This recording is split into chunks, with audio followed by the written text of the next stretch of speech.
Hey Padma, எப்போ வந்தே? நல்லா இருக்கியா? பசங்களை கூட்டிட்டு வரலையா? தன் பள்ளித் தோழியை சந்தோஷமாக கேட்டாள். ஹே கீதா, நீ நல்லா இருக்கியா? இந்த கல்யாணத்துக்கு வந்தால் உன்னை பார்க்கலாம்னு நினச்சேன். ஆமாம், நீ எப்போ வந்தே? நேற்று. எங்கே வரலைனால் விட்டுடுவாங்களா? கார் வச்சு அழைச்சிக்கிட்டு வந்துட்டாங்க. ஆமாம், நீ வந்தால் தான் 90% கல்யாணம் நல்லபடியாக முடிஞ்சதுன்னு அர்த்தம். உன்னை தவிர யார் முழு மனசோட இன்வால்வ்மெண்ட்டாக ஃபங்க்ஷனை சிறப்பிக்கிறாங்க இக்காலத்தில்? எல்லாரும் ஏதோ ஒன்றுக்கு பின்னாடி ஓடிக்கிட்டே இருக்காங்க. நீதான் மனிதாபிமானம் கொண்டு எல்லோருக்கும் பாகுபாடு இல்லாமல் செய்கிறவள். உண்மையிலேயே வியக்கத்தக்கவள் நீ. இருவரும் தங்கள் பிள்ளைகளின் படிப்பு, வேலை போன்ற விஷயங்களை சுவாரஸ்யமாக பேசிக்கொண்டிருந்த போது கீதா மண்டப வாசலை கவனித்தாள். ஹே பத்மா, அது நம்ம தமிழ்சா தானே? அடடே, இவ்வளவு ஆண்டுகள் கழிச்சும் அவரை எப்படி கண்டுபிடிச்சே? அந்த தும்பைப்பூ போல வெள்ளை வேட்டி, சட்டை, மடிப்பு மாறாத துண்டு, அவரை தவிர யார் அவ்வளோ பர்ஃபெக்ஷனாக இருப்பாங்க? 30 வருஷமாக அப்படியே இருக்காரே. 80 வயசு இருக்கும், ஆனால் 60 வயசு மாதிரி ஜென்டலாக நடந்து வர்றதை பாரு. இரு, போய் அவரை அழுத்திக்கிட்டு வர்றேன். இரு, நானும் வர்றேன். மிக வேகமாக இருவரும் படி இறங்கி அந்த பெரியவரின் அருகில் சென்றார்கள். ஐயா, நல்லா இருக்கீங்களா? அம்மா, நீங்கள்? நான் தான் சையா. கீதா, நீங்கள் தான் எனக்கு தமிழ் பாடத்தில் 100 மார்க் வாங்க வச்சிங்க. மாநில கட்டுரை போட்டிக்கு தயார் பண்ணினீங்களே. அவள் நினைவுபடுத்த முயன்றாள். ஆனால் முடியவில்லை. பத்மா மெதுவாக கேட்டாள். ஐயா, எங்களை நினைவிருக்கா? நாங்கள் உங்கள் ஸ்டூடெண்ட்ஸ். இவள் யாரும்மா? இவங்க தான் ஐயா, நம்ம எஸ்பிஎல் கீதா. அதை கேட்டதும் அவரின் கண்கள் கலங்கின. சிறிது தளர்ந்தார்.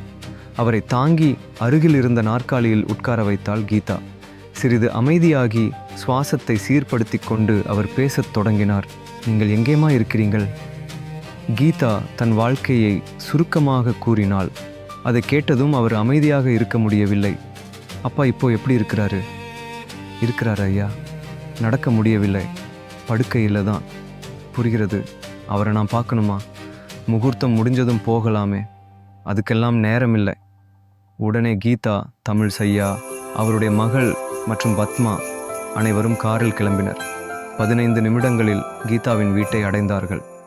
அப்பா, அப்பா. கீதா அழைத்ததும் அவர் கண்களை திறந்து பார்த்தார். அவரின் கண்களில் முதலில் பட்டது தமிழ் ஆசிரியரின் முகம். சரிம்மா, நான் பார்த்துக்கிறேன். நீ போய் குடிக்க ஏதாவது கொண்டு வா. உள்ளே சென்ற கீதா சில நிமிடங்களில் திரும்பி வந்தாள். அப்போது தமிழ் சையா கைகளை விரித்தபடி நின்றார். அவளது தந்தையின் இறுதி மூச்சு நின்றுவிட்டது. அனைத்தும் விதியின் நிகழ்வு. அடுத்த 4 மணி நேரத்திற்குள் அடக்கம் முடிந்தது. தமிழ் சையா அங்கிருந்தே அனைத்து ஏற்பாடுகளையும் கவனித்து கொண்டார். பிறகு அவர் அமைதியாக சொன்னார். சரிம்மா, நான் கிளம்புறேன். அவரின் கைகளை பிடித்து கீதா கேட்டாள். ஐயா, என்ன நடந்தது? நான் உள்ளே சென்றதும் நீங்கள் அப்பா கிட்ட என்ன பேசினீங்க? நேற்று டாக்டர் நல்லா இருக்காருன்னு சொன்னார். ஆனால் இப்போ தயவு செய்து சொல்லுங்கள் சியா. அவர் மெதுவாக சொன்னார். அவரின் விதி இன்று தீர்மானிக்கப்பட்டது தாயே. அப்படியா? நம்ப முடியலையே. இல்லைம்மா, இதுதான் உண்மை, நம்பு. பிறகு அவர் அமைதியாக கிளம்பினார். காரில் ஏறியதும் அவரின் மகள் கேட்டாள்.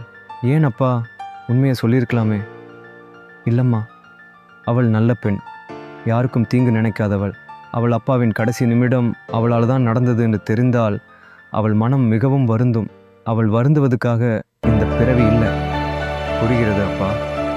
கார் பின்னிருக்கையில் தலையை சாய்த்து அமர்ந்தார் தமிழையா.